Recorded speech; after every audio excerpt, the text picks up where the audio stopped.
Hello and welcome into Reality Check over here on Talking Jets. What's going on? Matt O'Leary, joined as always by Jets Chaos. Jeremy, how are you, my friend? What is going on, man? I'm good. I'm good. Here we are, Combine Week. Lots of fun interviews. Got to hear from our coach and our GM again. That was certainly interesting. Yeah, I think that's a good place to start because, yes, it's the NFL Combine, and sure, we can get into, and I'm sure we will talk about some of these draft prospects, how they've been testing, some guys that the Jets have met with, and so on and so forth. But also, you got to hear Aaron Glenn and Darren Muji speak for the first time since their opening press conference. Anything stand out to you from either one of those two guys that you thought was worth highlighting?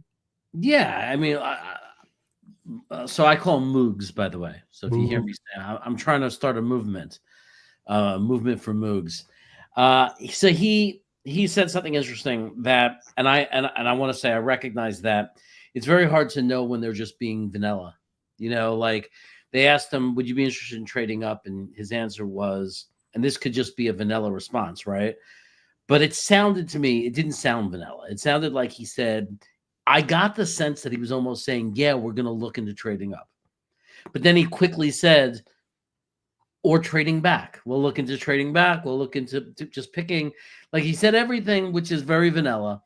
But the first thing I thought was, wow, if there's any part of him that's inquiring with other teams about trading up, who would that be for? Who are you trading up for? Even if you're trading up to get in front of Jacksonville, right? To take Mason Graham, someone could say, would we really do that on a draft that has the deepest defensive tackle, it's the deepest position in the draft, right? So to me, the only answer that I felt was it has to be for a quarterback. Like if you're looking to trade up, it's for a quarterback, which means the telling thing from that statement, if he truly was inquiring about moving up, it means they really like either Ward or Sanders. I like this comment from Milton that I wanted to toss up because this is kind of how I felt and interpreted that answer. He said, I think he was just not showing his hand. And now yeah. Sorry, go ahead. Which is the most likely thing. It was the vanilla of we might do anything. Yeah, it was, yeah, we could trade up or we could trade down or we could stick and pick at 7. Like, which is probably which is not an answer, really. No, it's a non-answer. It was, to me, I was just going to say this felt very non-committal in any way, which is fine. Like, I don't expect, even if, let's say, for argument's sake, he actually is interested in trading up for one of these quarterbacks, he's not going to come out and say, yeah, we're trading up and there's no shot I'm trading back. Like, right. It just doesn't work that way. I mean, and that's my the majority of my thought process. I got a sense for a second. I said, wait a second. Did he just say, yeah, we're trying to trade up? Like, how did I hear that? But my initial thing was, that's the non-answer, right? The non-answer is we might trade up. We can consider trading up, trading back, just picking. I mean, that's basically not answering the question of what they're thinking, of what they're doing. And of course, picking or trading back depends on a lot of things. It depends on who's on the board, and it depends on if there's a trade partner. And that's the same thing with trading up. I mean, what if somebody wanted to trade back 2 spots and we move up 2 spots really cheaply because they believe they're going to get their guy anyway, and they just want to get an extra pick, and they give us a can't say no type of offer, So, all right, Yeah, it definitely doesn't, it definitely doesn't hurt. So that's something to watch there. I didn't see this. Dano's in the chat with us. What's going on, Dano? He says, did you guys hear Patton absolutely laud Muj? Guess he was his right hand in a variety of ways, which is nice to hear. Hopefully it's true. I have not seen any of those comments, but I'm not surprised that his former GM is speaking very highly of him. I think, Muj was a well-respected number 2 guy there in Denver for a little bit. Yeah, like he was in the organization forever, So, but the reality is, and this goes with any job and any corporation, when you take a step up, there's always a question mark because you could be awesome at everything you've ever done before you get to that new position, but the reality is this is the first time where he's making the final call, and we just have to see how that goes. And plus, you have to be a good leader of the personnel department, and and have good strategies. And this is the first time where he's not feeding off of somebody else and not just giving ideas without any responsibility. He's making the final decisions. Yeah, and and we've talked about this at length before, but just because you brought it up, having Rick Spielman here, who's done the job forever, as someone that they could rely on, I think is a nice touch that, former Jets regimes, they didn't necessarily get that luxury. It was kind of up to them to either sink or swim on their own. And now, Mooj has this guy who's been in the chair and made decisions for a really long time that he could lean on.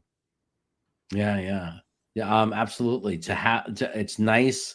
It's everything that, not on purpose, because we all know about the tragedy that happened in our last regime where we lost, as far as the coaching staff, the one guy who was supposed to be that guy in the room.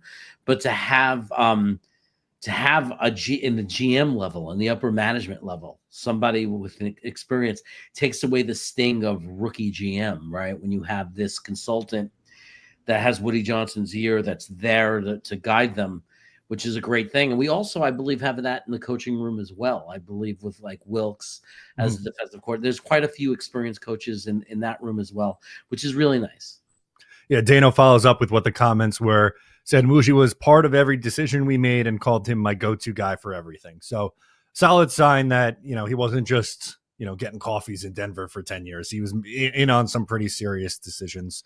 So curious to see how he does for his first time as a GM. For me, Jeremy, the thing that stood out to me the most was an Aaron Glenn quote where he was asked about Quinnen Williams' comments after the decision about Aaron Rodgers came out, where like he tweeted the thumbs down and was like, guess this is another rebuild.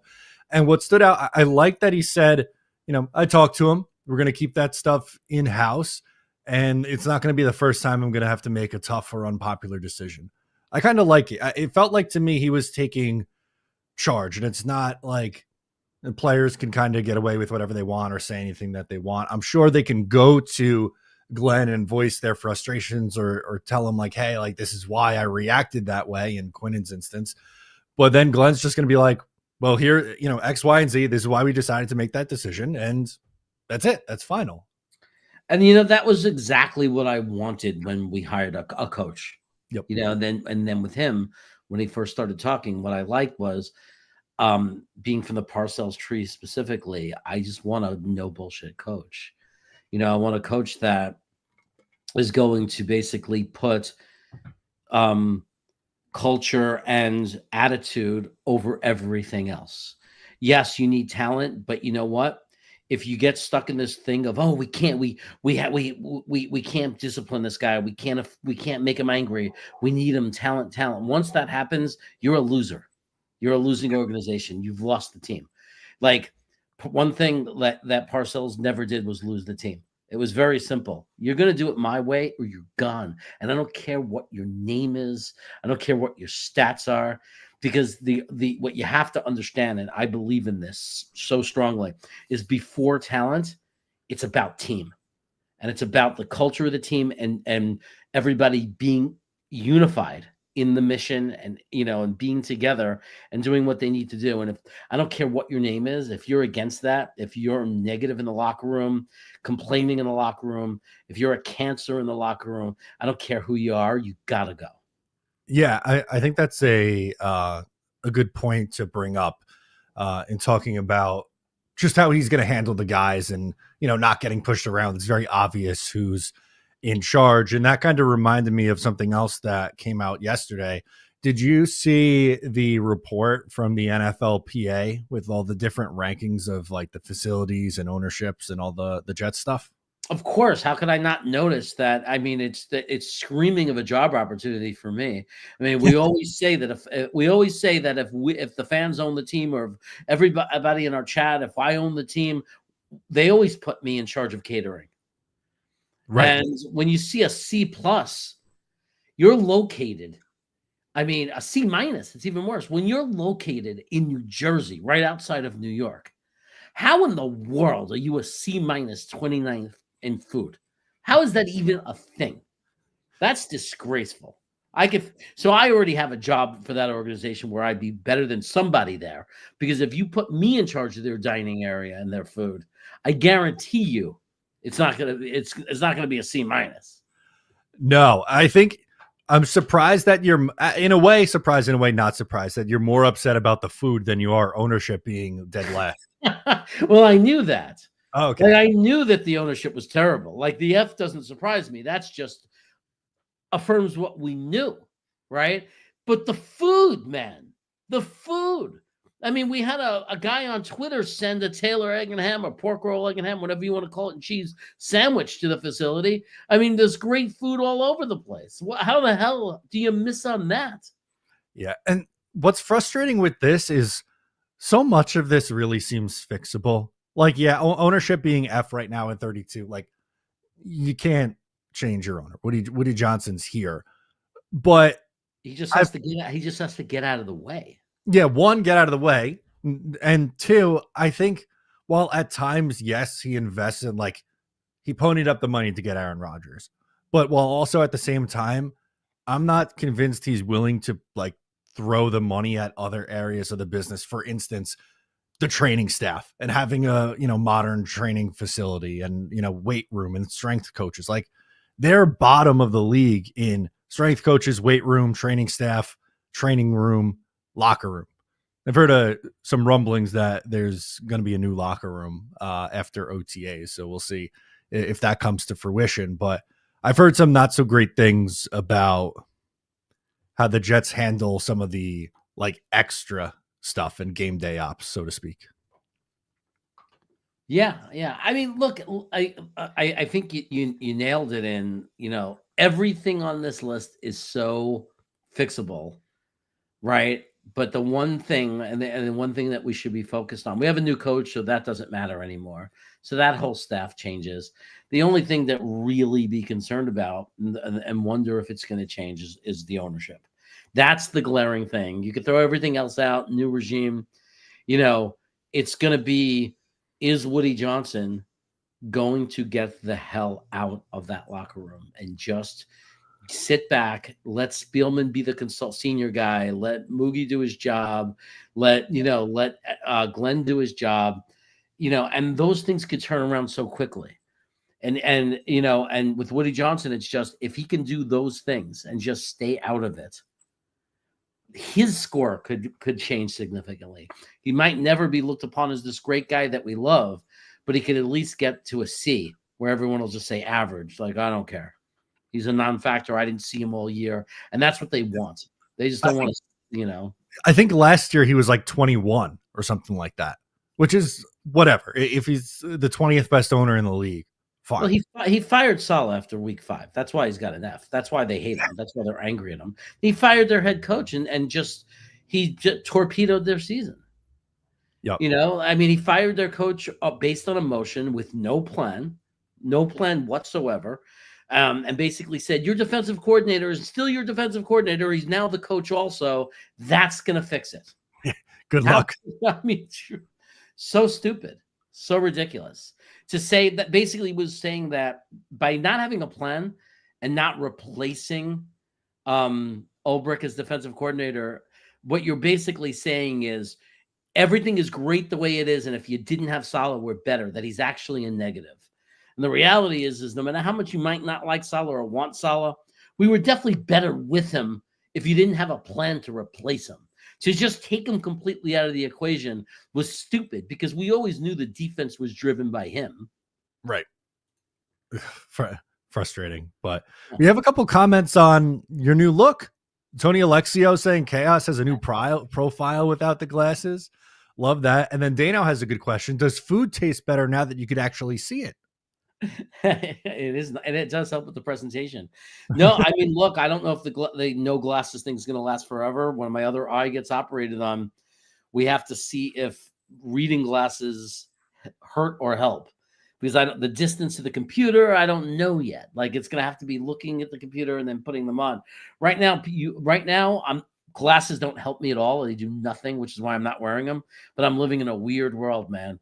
One eye really bad, one eye really good. It's like I'm seeing the world split into blurring clarity. It's really crazy. You need a monocle. for that one eye for right now. No, I popped the lens out of my glasses and put it on, and it's not working. And the guy said, no, that won't work anymore. It has to do with the brain and the way you see sight and everything, because the other eye changed. That makes the prescription for the other eye wrong, and this whole thing. Interesting. So it would never have picked up on that. Yeah, it's worse with the I popped the right lens out and I kept the left lens in and put them on, and it was worse. One more, and then we'll get back to it. But this just made me laugh out loud. 𝐒𝐿𝐽 says future actor for the Penguin.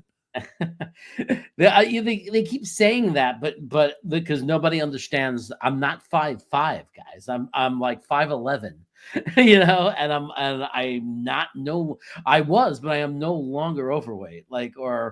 I've lost 55 pounds, so I'm kind of tall and not really that thick to be Penguin. Maybe I look right now a little more like the Penguin from the show. The show The Penguin, much more than I look like the character from like the comics. Yeah, who was it? Was it Danny DeVito played him in one of the? Yeah, I look nothing like Danny DeVito. I'm tall and I am nowhere near that round. Love it. But yeah, back to combine. Penguin XXX version. Yeah, Penguin XXX. Hey now. Sexy Penguin. I love it. You got the laugh down. Yeah. I do good imitations.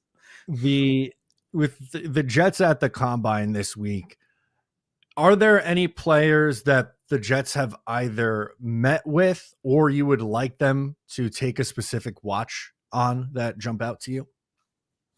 I think I'm like everybody else. I mean, people have their favorites. I have my guy is Tet McMillan at 7. If we don't trade back, if let's assume that we're picking at 7 and there's no trade partner. Sure. My guy's Tet McMillan, but there's 5 guys I could live with at least. I mean, if it's Mason Graham, yeah, I think it's a deep draft, and I think it's a little bit of a waste, but it's still Mason Graham. He's going to be an incredible player. Even Starks, bring in a stud safety. I mean, I'll be surprised at 7, but it's not. I'm not going to be pissed. I mean, it's a position of need. Even Will Johnson, you bring in a cornerback like that. You're bringing back the philosophy of let's just have 2 lockdown corners. I mean, so there's a lot of things that they can do, with that 7 pick. So I just would like to see them interviewing all those guys and possibilities. And, really, I'm in love with the idea of trading back, getting an extra pick this draft and getting some capital for next year so we can make a run at a quarterback next year. I mean, that's my thing. But yeah, I would like to see them interviewing those guys, even Mikey L, the edge would be fine. Again, that's a pick I could live with. There's so many guys I could live with. I can't live with Will Campbell though. If knock on wood, that would be the absolute worst case scenario for me if we took Will Campbell. Yeah, I tend to agree with you. That's not the direction that I would like the Jets to go. Now I'm open to more than just these 3, but I would say the 3 that I'll give you right now would be my favorites in no particular order. You mentioned Tet McMillan. That would be a home run to me. Mason Graham and Tyler Warren are also there for me. I get it. Some people are going to say that's early for Tyler Warren, but supposedly the Jets have either met with him or will meet with him at some point. He had some great quotes today where he was talking about he's like, I don't care if I, catch 15 passes in a game or have 100, run blocking reps. He's like, I just want to help my team and I want to win. And he said that he wears number 44 because his dad showed him John Riggins highlights growing up. And I'm like, oh, this is an old school football guy. That's the kind of guy I want on my team. Yeah, that is cool. And you know what? I mean, it is early for him at 7, but not in this draft. That's what people have to understand. If you compare it to other years, yeah, it's like, how could you take Tyler Warren at 7? But if you look at the draft, it's such a bottom-heavy draft. It's just there's not a lot on top. So, yeah. And he's a special player. He'll make us a better team. That's, I'd rather trade back and take him. But the reality is if we take Tyler Warren at 7, we're going to be a better team because he's one of those guys that's a safer pick too. He has a pretty high floor. Because we know he could block. That's an easier thing to measure then you don't know how they're going to work out as a receiver all the time. But you could see the athleticism. You could line him up as a fullback. You could line him up in line as a tight end. You can line him up, offline a little bit and have him go out for passes. So, I mean, the floor is pretty high on him. He's going to make the team better. Yeah, I have a take that I want your reaction to, because I got to do a little venting on Tyler Warren. I absolutely hate the people who are like, well, you passed on Bowers last year, you can't possibly take Tyler Warren now. That just drives me absolutely out of my skin, Jeremy. Well, it's for people who lack critical thinking skills. I mean, I pointed out the irony of it. Oh, it's ironic as hell when you consider the fighting and the arguing between amongst our fan base. It's crazy irony, but it's a totally different situation. Yeah, I mean, that you got to be able to think. Everything about the team is different this year as far as needs, and not only that, but the key thing is the draft class is different. Last year, we needed a tackle. And you know what? I don't know why anybody would complain or be upset about it, because no matter how good Bowers is, everything points to we hit on tackle. We hit. Yeah. Olu did fine. He looks like he's going to be our left tackle for the next 10 years. We got left tackle locked in. That is never something to be upset about. Exactly. And there were 9 offensive linemen who went in the first round last year. 9. There's not going to be 9 this year. And none of them are as good as the top 5 that went last year in the top, 20 picks, 17 picks? I mean, it was that even reinforces how smart it was to take Olu, because we need a right tackle. And can you imagine if we didn't take Olu and now we need a left tackle and a right tackle in a year where they're calling Will Campbell the best option, which is just like you said, he's OT 6'7" last year. If he's even an OT, let's wait until his measurements come in, because the only reason I have him as a first round pick, and we were talking about this before the show, the only reason I have him graded is a first round pick, and this is only because of Dom C, and then watching him is because he's a first round pick as a guard. As a tackle, I don't even know if he's a first round pick as a tackle. Yeah, I'm going to hold off until we get the arm length measurement, and then I'll make my final call. But if he comes in where he's expected to arm wise, then he probably will end up being a guard. But who knows? Some of these numbers have been way off. Did you see Mason Graham's measurements from today? Yeah, like I know some people were concerned. Look, could it cost him from going?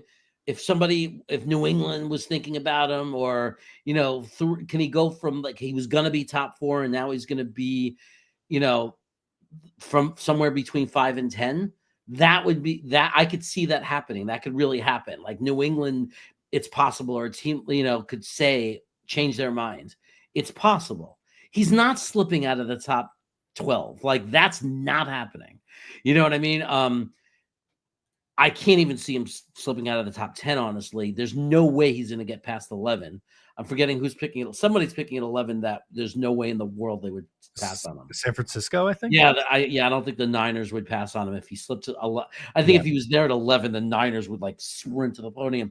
But I just don't think that's going to happen. I honestly think that I don't think he's going to be around for us. I think it's going to be Jacksonville, honestly. I was going to say the scuttlebutt was New England and Jacksonville really like him from this week in the combine, which I get it. I like Mason Graham. If Jacksonville or New England is scared off by the measurements, which, by the way, I'm working on pulling them up here. He's smaller. It's such a ginormous need for Jacksonville. Like, it's such an obvious pick if he's there for them. 6'3", which is 59th percentile, 296 pounds, which is 26th. He was listed at Michigan, I believe, like 20 or 25 pounds heavier than that. And his arms are 32-inch.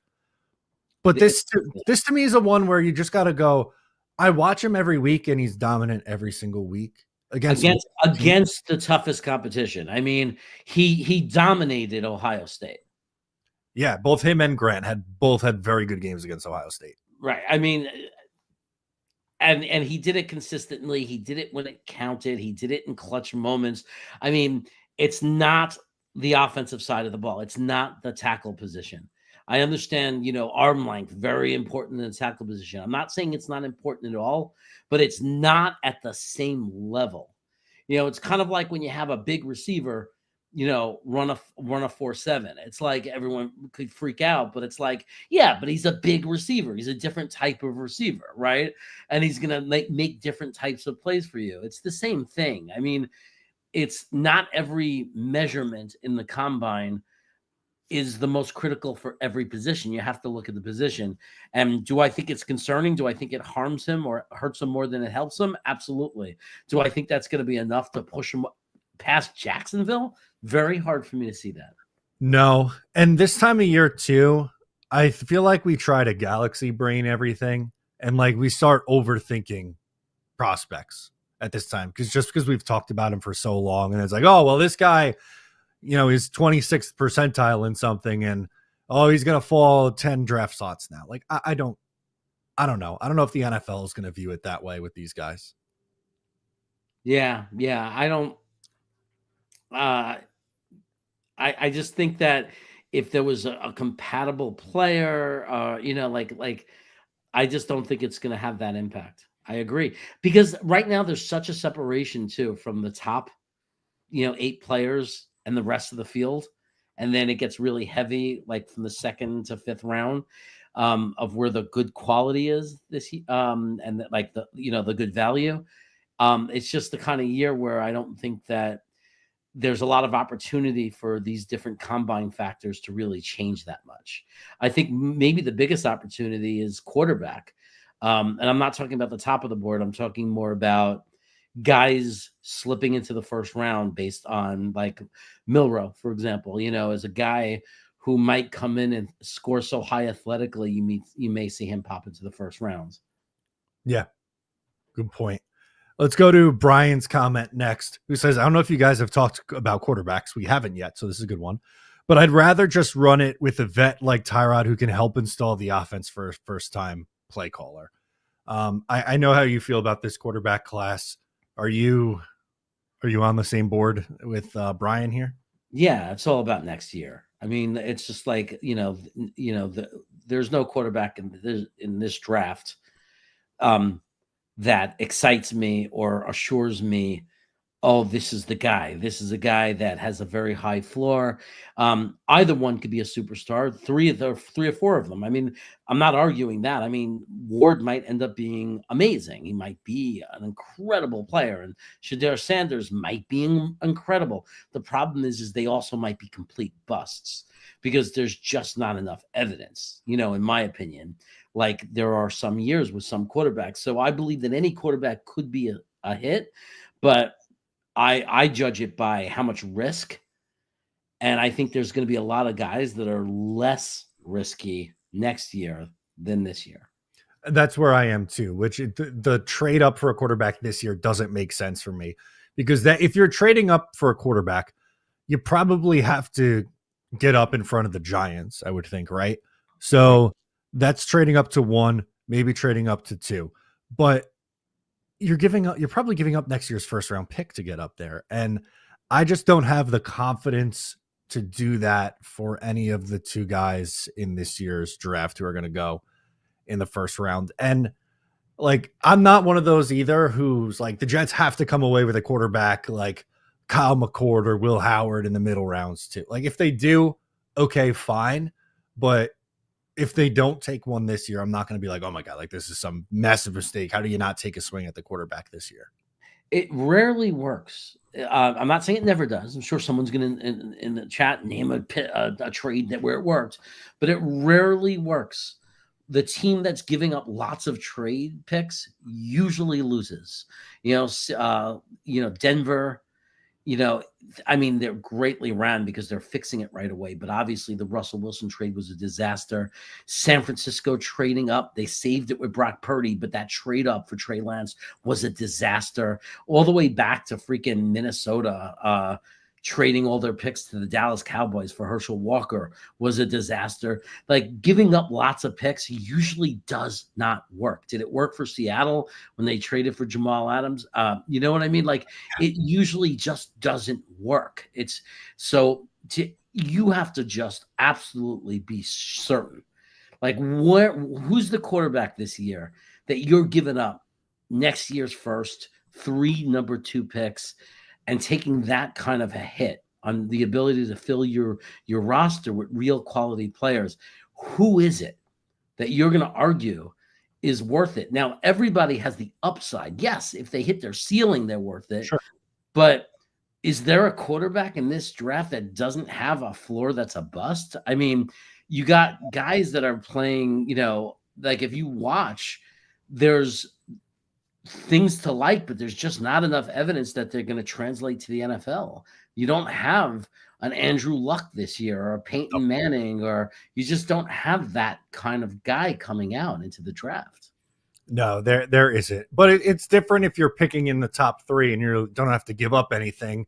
And the Giants are like, yeah, I'll take I'll take my shot with Cam Ward. They kind of have to. It's a different, like, that regime's been there forever. They've never, Joe Schoen has not drafted a quarterback since he's been with the Giants. Like, that situation, very different than the Jets trading up for a quarterback in year 1. Incredibly different, because missing on a pick is missing on a pick, right? Like, for them, like if Cleveland or the Giants take Ward and they miss, okay, that's horrible. It's not a great thing. But next year they have a number 1 pick.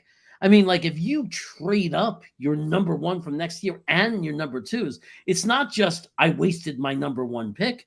You killed next year's number 1 pick and you killed your number 2 picks. It's fatal. It's like, it could be so terrible, such a bad thing to happen to an organization. And to me, one of the worst parts of it is not only would we have given up all those picks, if we miss them, we're wrong. We lost out on the opportunity to take a shot in 26 when there's going to be this great quarterback draft, class coming out. I don't think it makes sense for the Jets. I'd be surprised if they did that, honestly. Dano's back with another one. Do you guys care to talk about the Michael Clemens trade hoax of 2025? Did you see Chad Forbes on Twitter, NFL Draft Bites, got fooled and reported that the Jets grant Michael Clemens permission to seek a trade?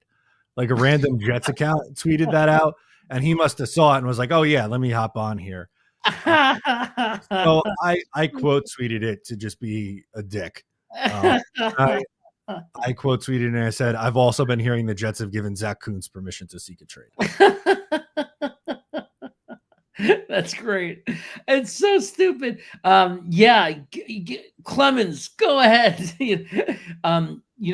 If there was the only chance Clemens had to stay on our roster is if he didn't meet the metrics for the the amount of plays that you play to get the raise. The worst thing to happen to him as far as his chances of staying on this roster was that he played enough snaps to get that automatic raise to $3.5 million or $3.3 million. Is there any chance in the world, I mean, that we're going to pay $3.3 million and keep Clemens on this roster? I was just going to pull up his contract. So it would be 3.5. It's $191,000 in dead money. And you would save $3.3 million. To me, this is a no-brainer cut early for this regime. If they keep him on this roster at $3.5 million, I'm going to have some serious questions about the judgment of this front office. This one, it's almost too easy. It's like handed on a silver plate. Same thing with Lazard. Lazard frees up like $6 million. You're going to keep him for what's he going to get? Like 11 if you keep him, or 6 if you cut him. You're moving on from the guy. Yeah. I mean, the only argument for Lazard would be if they can't get anyone else. I don't. That would be the only thinking. The only thinking would be. But I think when Rodgers left, I think you have to look at it. The Lazard without Rodgers, we all know what he was 2 years ago.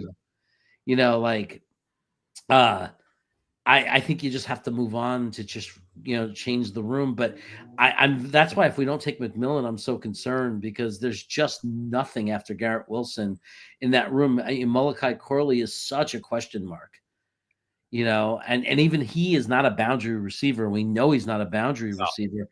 So yeah, I don't know. I mean, we have to fill that room, and man, it's just to get to get through the season. And that's what makes it so ridiculous to trade up for a quarterback. It's like, yeah, trade up for a quarterback, give away all those picks, and then you have no way to fill that wide receiver room. I mean, now you're really screwed. And it's like people say, well, use your free agent money. Well, if you use your free agent money to get a WR2 and possibly a backup WR3, if you do all that, then it's like, how are you going to fill the safety room? How are you going to fill the missing linebacker? How are you going to fill the missing right tackle? Like, there's so much. The tight end room is empty, so you're not going to, if you trade away all those picks, how are you filling all these holes? Yeah, I would expect them to sign a wide receiver, but not like a top of the market guy. Like, I don't see them in on T. Higgins or anything like that. But I don't know. Josh Palmer from the Chargers, Darius Slayton, someone like that who's just a professional starting receiver. And then if they add Tet, like Garrett Tet and Darius Slayton, let's say, for example, like that's a three you can work with. Yeah, especially in a bridge quarterback year, first year for the coach, and then you start, in 26, you have your next off season, to do things and play around and maybe get a better receiver in the room, But yeah, I mean, I think that you have to. I think we just have to. If he's on the board, you have to take McMillan, no matter how you slice it. I just don't see a way around it. I just don't see any way around it. I don't see how we could pass on McMillan if he's there. I just don't see how it's possible.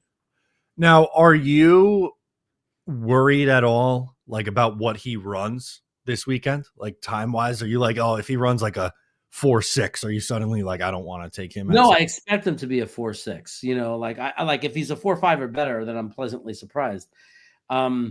I don't care. It's not his game. It's not what makes him special. I'm not going into the Tet McMillan world. Like, he's not my number one choice because of speed. He's my number one choice because he has the best hands of any receiver I've seen in years. Like, he just has, like, I'll put him against anybody with hands. Like, he's a hands catcher who it's the ball is locked at the point of contact with his hands. He's a basketball player. He jumps up. He has great height, gets up. Contested catches are such a strong suit for him. Perfect complement to Garrett Wilson. You're in the red zone. You need that guy to run to the corner and jump up and get a ball. This is your guy. And he's a freak. He's a freak. His speed is in his stride. The guy just has a crazy stride. So when he gets going, he's just a very difficult person to tackle and catch up with. Or, like, if you slip it all on defense, if he gets a little bit of an advantage over you, once he gets going, he gets that long stride. He covers a lot of space. Going to be very, very difficult to deal with him. I think he's also a better route runner than people give him credit for at his size too, which is why I think he's going to go pretty high in this draft. Yeah. Yeah. He's, he has a pretty good skip step off the line of scrimmage. That's kind of fun to watch. He's not going to get off the line of scrimmage as well as a Garrett Wilson, but that's okay. That's what makes him such a good complement to Garrett Wilson.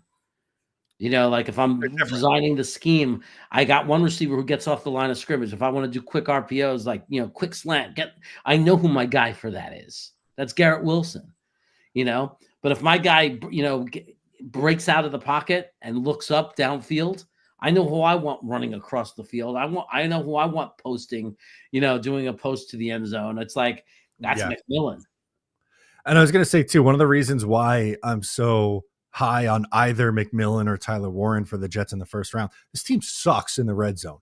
They need to get significantly better in the red zone. I think both those players with the skill set that they have would be immediate impact guys in that area. Yeah.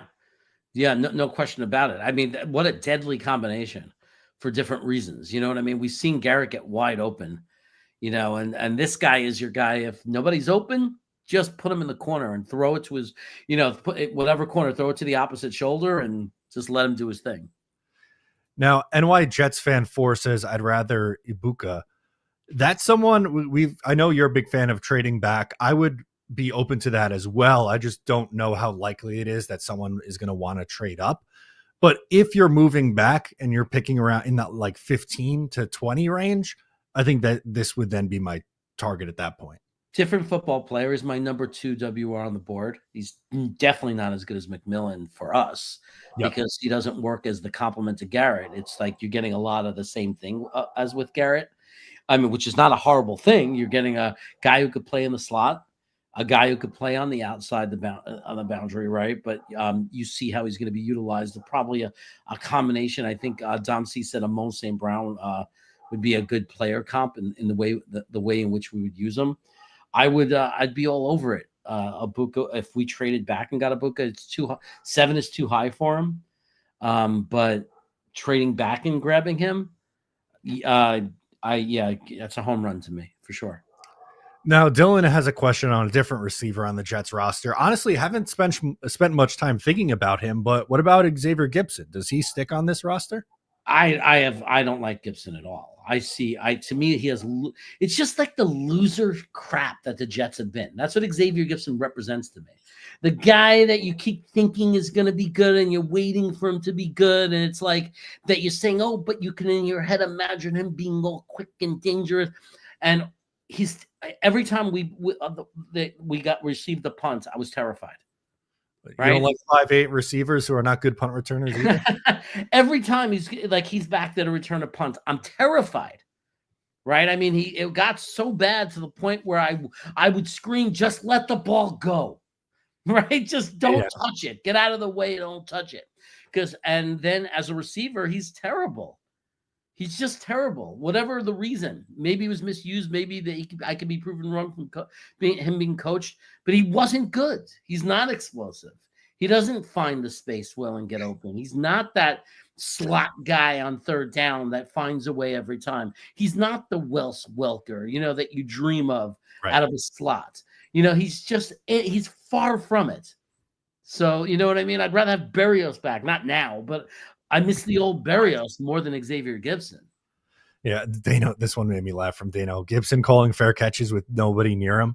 Or like inside the 15-yard line, fair catch balls. Like, dude, just let it go into the end zone. What are you doing? He did like the opposite of what you're supposed to do. When he was in traffic and fair catch, he wouldn't do it. He catches it and then nobody within 15 yards of him and he's calling a fair catch. It's like he had just terrible instincts. Yeah, he really did. I think they need more clearly at the wide receiver spot, but Gibson, even as a return guy, you got to hope that they're just able to find somebody else. Luckily, Aaron Glenn, pretty good returner in his day. I'm sure he's got eyes for it. Well, I mean, a lot of times when you could do something, he was also coached by Parcells, and Parcells, people might not know this, took the coaching of punt returning very seriously. He was actually very known for that. Parcells would work with his punt returners. It was a big. I don't know why I know that, but I do remember it very specifically. That he takes it very seriously. So I have no doubt that Aaron Glenn was not only like special teams coach, but directly by Parcells, was coached by Parcells, and probably takes it very seriously. And I'm sure gets very involved in also as well in the coaching of it. I cannot see him looking at the film and saying, yeah, that's going to be our punt returner. No, that seems like an obvious one, right? Like we talked about Michael Clemens and Allen Lazard. Gibson feels like an obvious one too. But in the opening press conference and up until this point, Glenn and Muji, they've been going through like the roster evaluation phase. I can't imagine they're watching like all the reps of the punts this year and going, yeah, you know what? Let's keep Xavier Gipson around. That's going to be our wide receiver 4 and our kick returner. I personally don't see it. No, I mean that's the part of the roster that was why we were losing games, because we had guys like that on the field that we're relying on players like that was the biggest thorn on the side of this team. Yeah, it was. Tony Alexio, good point. Says, unfortunately, JD traded away a good punt returner to Buffalo. They did. They had no room for that guy on the roster. Unbelievable. Yeah, what was his name? Why am I blanking on it? Brandon Codrington. Yeah. He was by far in training camp, by far the best returning option. We were so excited about him. Yep. They traded him, and he was good. He had a couple of big returns for a Bills team that obviously won the division and went far in the playoffs again. So stupid. We're so stupid. But that represented the biggest problem with our coaching regime. They just couldn't let go of the guys they liked. They couldn't see them any other way. They did it with a few guys on the defensive line, obviously Clemens and not just him, but others as well. Forget what. Solomon Thomas got like $1 million. Solomon Thomas, but there was another one. Who was before Sheldon Rankins? There's another right when the first year Saleh took over. We had a defensive tackle who was just terrible, and they kept defending him and liking him, and it drove me nuts. Maybe the name will come back to me if someone in the chat knows. No. It wasn't Solomon Thomas, but there was a defensive tackle that we had that was just, and they talked about him like he was good all the time in press conferences, and it drove me nuts. Yeah, another NY Jets fan comes in and says Tony Adams. That's a freaking great example of them overvaluing their guys, never going off Xavier Gipson. And I'm curious too. Now, clearly, like Jamie Sherwood, better player than the guys that we've talked about, but I don't know how this new staff is going to feel about guys like that's a Saleh and Ulbrich guy.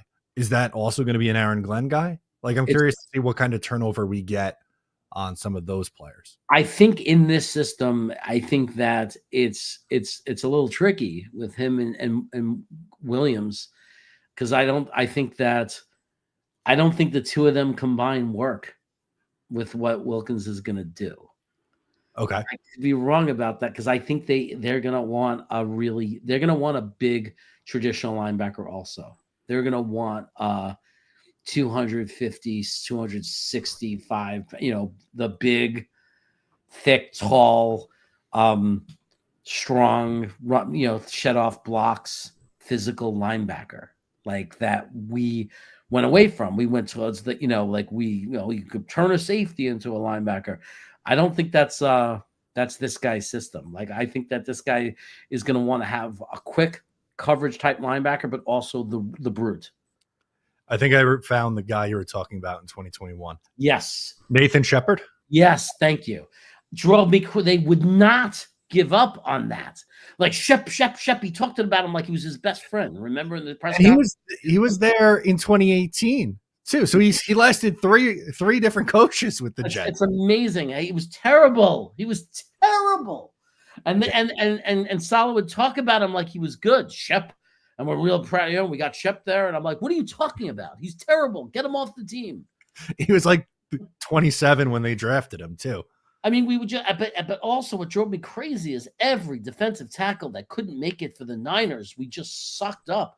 He was so in love with his guys that he couldn't, like how many of the defensive tackles did we take from the 49ers because Saleh knew them?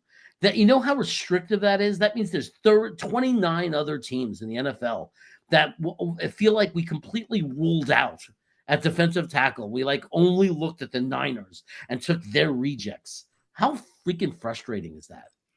And they kept doing. I mean, they gave Solomon Thomas 3 straight 1-year contracts. Right, and then letting Jefferson go, and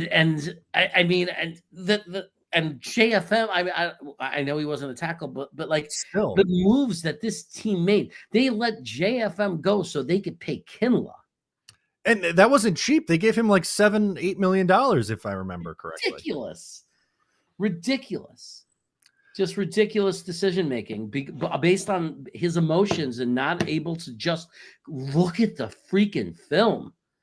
Like, we saw it as a fan base. We knew as a fan base. Yeah, 1 year, $7.25 million for Javon Kinlaw last year. Yeah, just come on. I mean, he built a great defense, a top 5 NFL defense, and then tore it apart. Like, I don't know if it's JD him for no reason.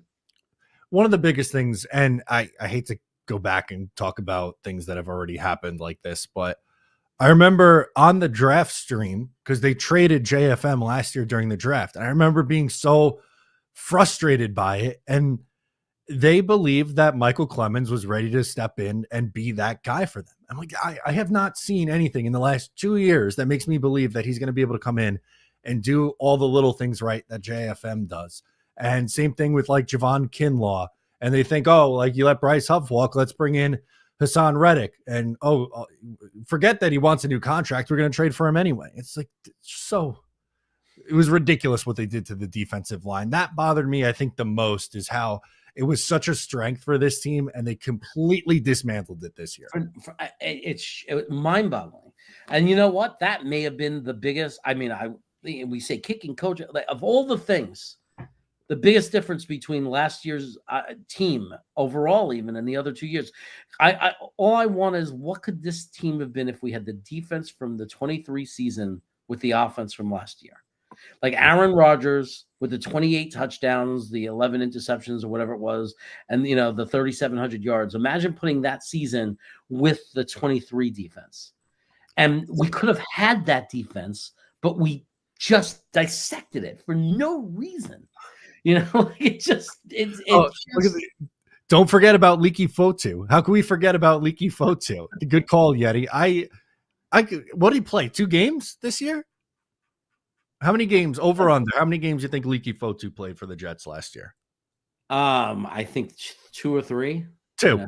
Yeah. Two is the number. He played against Buffalo and Pittsburgh. That was it. Yeah. Anyway. All right, we got a few more minutes in here before we wrap it up. We did a lot of NFL Combine talk because that's obviously the big thing going on right now. Wanted to get while we're talking roster stuff, now is usually a good point where contract extensions come into play. And Zach Rosenblatt had a report yesterday saying that Garrett Wilson is open to a contract extension and looking for, he gave the number like a roughly a $30 million contract, AAV contract, which would be, pretty much exactly what Amon-Ra St. Brown and Brandon Ayuk got last year. So what's your thoughts on that? I understand he hasn't put the numbers up that those guys have put up necessarily, but when you look at the situation that he was in, and you actually, if you're a Jet fan that's watching the games and watching him play, I think we know he's the best wide receiver we've had in our history. And I'm not saying that there aren't guys you can compare against him, obviously, that we've had. We've picked up guys.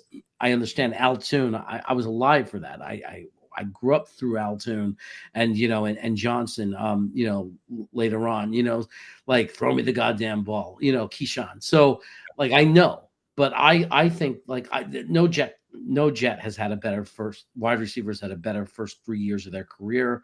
He's just starting to mature now. He's not even, these are when you enter your prime years. I think you extend him right now. The second it opens up, whenever you're allowed to, if it's right now, and it's like, yes, it's going to cost 30. It's going to cost more than 30 after next year. It's only going to go up. Somebody's going to set a higher price real soon if we wait. We should not be the Dallas Cowboys who would never learn from that. They hold up on their guys and they end up paying more. Pay him the $30 million now. Lock him up after a conversation and making sure that he's not going to be a problem. Obviously. Yeah. You got to make sure he's not going to be a problem. You got to make sure that he's happy and that he likes that you get along with him as a coach and he's going to be happy in the locker room. And the second he says, yes, I'm down, I'm in, I like you, Aaron Glenn, I'm here, don't listen to the media, whatever. As long as you get that confirmation that he wants to be here, you lock him up. Now, I'm not saying that Garrett Wilson's Jamar Chase, so don't get this twisted, but similar situation because last year Bengals had an opportunity to pay Jamar Chase and it probably would have been 30 to 35 million. Now they're talking about making him the highest paid non-quarterback. So it's probably going to be like 40 million AAV. So if you wait for Garrett, not saying he's going to get all the way up to 40, but that number, if he goes off for 1,500 yards this year, maybe he's getting 35 million and is another year older rather than sign him a year early. And you get better value on it because the contracts haven't exploded as much yet, as opposed to a year later. Yeah, we should just be all over it. It should be the absolute priority. I don't know. I'm trying to think of Denver's history if they were good at doing that, of locking up their guys. But we need to do it. I don't know when. Is it allowed right now, or do you have to wait? I don't think you have to wait until the offseason starts, right? I think with your own players. I don't even know what the delay is. Like maybe there is. Maybe for all I know, maybe we're talking to him. You know, I know that they're really busy. Obviously, they're learning the roster. They're preparing for a draft. It would be like a top 5 thing on my priority list is to lock in Garrett Wilson for the long term. What about with Sauce? He's made it pretty vocal this week that he wants to stay. I'm not as nervous about locking him in as as fast as I do Garrett. Like Garrett is the immediate get him locked in. But I would love to have Sauce and Garrett before May or June, whatever, before camp starts. I would love to have those 2 locked up for the long term, and just know that those are the first 2 of the core that we're building around. You know, then next year you do JJ and you do Joe Tittman. Like these are the guys, these young guys. Like this is the core that we need to start really focusing on keeping and building around. I'm in complete agreement. And same thing, if you do Sauce now, it's probably 24, 25 million a year. And if you wait and he's an all pro for the 3rd time in his first 4 years, now he's probably 30 million in 2026. So I'm with you. I think that's the right play here. Extend those guys and just get it done. Don't wait. And plus too, like the Jets never extend their own guys. Talking like real extensions, not, you know, Jordan Jenkins for a year or Ashton Davis for a year. Over the last 10 years, it's pretty much just Muhammad Wilkerson, Quinnen Williams, and Michael Carter II that have gotten like real second contracts with the Jets. Right. And it's ridiculous because you need to do it with, I mean, Q is the big one, right? That was the start. But now you got to do it with guys like Garrett Wilson and guys like Sauce Gardner. And I see somebody mentioning with AVT. I think AVT, because of the injury history, you have to wait until the end of this year. You have to see that he can be healthy another year. If AVT is healthy another year and plays better, he didn't play well enough to give a giant contract to. So I don't know if it's good for his side or our side to sign him right now. I think you have to see what kind of year he has, you know, and that part of it is that is a gamble because he might have a huge year and he's going to cost us more. But if he gets hurt or if he just plays like he did last year, which is not horrible, but he certainly, you know, I think we build him up because we love him. But if you're being realistic and honest and truthful, he wasn't that great. He was a good guard. He was solid. Yeah, he was solid, but he wasn't a superstar. So he's not a $20+ million player right now. Like the guard position, you have to be really good to get into the 20s for contracts. Yeah, I was gonna say, what is the highest rated guard right now, contract wise? Well, Kansas City just locked in their guy, right? Yeah, you have like Zach Martin was 18. You had like Robert Hunt, 20 million, Chris Lidstrom, 20 and a half. I don't know. It's probably like what, maybe 15 to 7. Yeah, that's what I'm saying. AVT right now at this moment is 15. Now he might come out and be a $20 million plus player because he might come out and have a Pro Bowl year. He's a year off a major injury, right? A major injury. So you got to give him the season. You got to give him some slack. It's actually he played, when you consider the injury he was coming off of last year, he was very impressive. Like it was a very good year for him when you consider the injury. But now it's, what is he going to be? If that's who he is, he's a $15 million guard. If he comes out and has an all-pro year, suddenly he puts himself in the 20 million plus conversation. Yep. So we'll see how that one goes. But I think that's going to wrap it up for this episode today. Thank you guys for hanging out with us. We're here every Thursday at 3 o'clock. Little afternoon delight. Matt and Jeremy talking with you on Talkin' Jets. Make sure to subscribe if you are new to the channel. Leave a like before you hop out of here, and we will catch you next time.